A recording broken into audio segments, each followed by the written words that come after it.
ये movie romance से भरी एक दुनिया पर है, इसलिए आपको ये मूवी जरूर वॉच करनी चाहिए। और अगर आपने अभी तक हमारे चैनल को सब्सक्राइब नहीं किया हो तो जल्दी से चैनल को सब्सक्राइब करके बेल आइकन को दबा दीजिए। मूवी की स्टार्टिंग में हम बॉबी नाम की लड़की को देखते हैं जो सपनों में अपने बॉयफ्रेंड के साथ कर रही होती है, क्योंकि बॉबी अपने बॉयफ्रेंड कायो को मिस कर रही होती है, इसलिए वह कायो को मैसेज करती है। तभी पीछे से कायो आकर बॉबी को सरप्राइज करता है और बॉबी को इयररिंग भी गिफ्ट करता है, क्योंकि वह दोनों एक दूसरे से बहुत प्यार करते थे। जिसके बाद कायो बॉबी को शादी के लिए प्रपोज करता है, तो बॉबी शादी के लिए मान जाती है। फिर वो दोनों शादी से पहले ही सुहागरात मनाने लगते हैं। अगले दिन बॉबी अपनी शादी की ड्रेस का नाप दे रही होती है, तो उसकी फ्रेंड जिसका नाम पेटी था वो बॉबी से कहती है कि तुम कायो से शादी करके बोरिंग लाइफ जीना चाहती हो। बॉबी पेटी से कहती है कि मुझे कायो के सिवा अब किसी लड़के में कोई दिलचस्पी नहीं है। तो पेटी बोलती है कि मुझे तो शादी नहीं करनी। ये सब बातें वो ओल्ड लेडी भी सुन रही होती है, तो वह सोचती है कि ये न्यू जनरेशन कितनी बिगड़ चुकी है, वरना हमारे टाइम में तो हम लड़के की फोटो देखकर ही शादी के लिए हाँ कर देती थी। पेटी को समझाती है कि तुम्हें भी अच्छा लड़का देखकर उससे शादी कर लेनी चाहिए, लेकिन पेटी इन सबको इग्नोर कर देती है।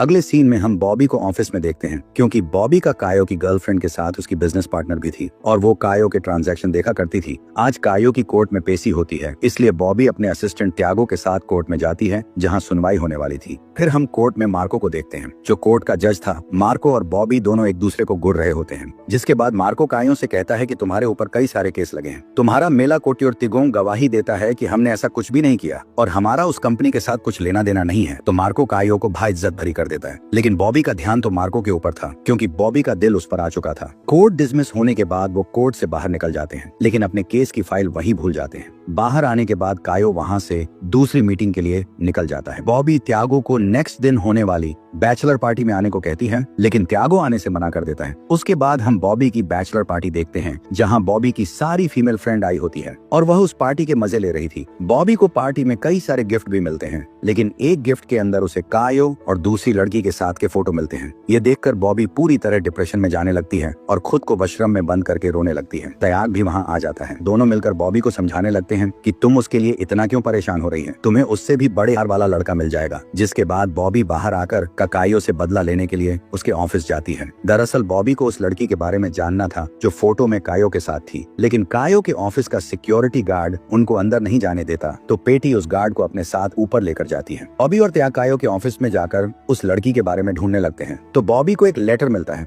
जिससे बॉबी को पता चलता है कि कायो उस लड़की के साथ पिछले 2 सालों से रिलेशनशिप में था। ये देखकर बॉबी ऑफिस में तोड़फोड़ करने लगती है। उधर वो गार्ड देखने के लिए जाने लगता है, लेकिन पेटी उसे अकुवा दिखाकर उसके साथ अल्टीमेट हो जाती है। जिसके बाद बॉबी कायो का लैपटॉप लेकर तीनों वहां से निकल जाते हैं और फिर बॉबी अपने घर आ जाती है, लेकिन वो कायो को नहीं भूल पा रही थी और बहुत ज्यादा ड्रिंक करने लग गई थी। अगले दिन पेटी बॉबी के घर आती है और वो बॉबी से कहती है कि कब तक कायो की याद में रोती रहेगी, तुझे उससे भी अच्छा लड़का मिल जाएगा। ये सुनकर बॉबी कायो को भूलने के लिए तैयार हो जाती है और बाहर जाकर अच्छे से मेकअप करवाकर एकदम ललन टॉप बन जाती है और ऑफिस जाती है। बॉबी तयाग से कहती है, कायो के साथ हमारे जितने भी कॉन्ट्रैक्ट हैं उन्हें कैंसिल कर दो, लेकिन तयाग उसे बताता है कि अगर हमने ऐसा किया तो हमें बहुत नुकसान हो सकता है। वो दोनों बात कर ही रहे थे कि तभी बॉबी को मार्को की एजेंट का कॉल आता है, जो बॉबी को उस फाइल को ले जाने के लिए बोलता है जिसे वो कोर्ट में भूल आई थी। जिसके बाद बॉबी उस फाइल को लेने मार्को के ऑफिस जाती है, जहाँ उसे मार्को भी मिलता है, जिसे देखकर बॉबी के तन में आग सी लग जाती है। मार्को का असिस वो फाइल बॉबी को दे देता है, तो बॉबी फाइल लेकर घर जाने लगती है।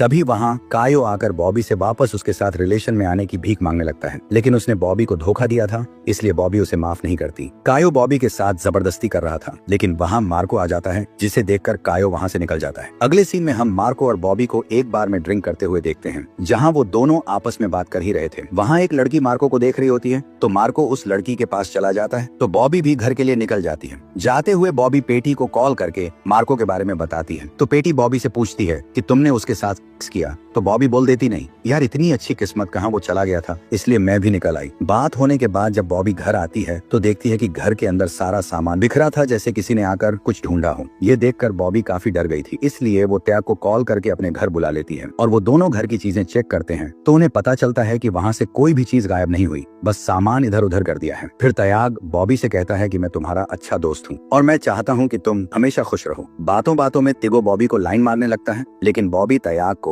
मना कर देती है और कहती है कि हम हमेशा अच्छे दोस्त रहेंगे। यागो के वहाँ से जाने के बाद बॉबी बाइक क्लब कॉल करके उनके ग्रुप को ज्वाइन कर लेती है, क्योंकि वो अब अपनी लाइफ खुलकर जीना चाहती थी। तो चैनल को सब्सक्राइब और लाइक कर दीजिए और बेल आइकन को भी ऑन कर दीजिए।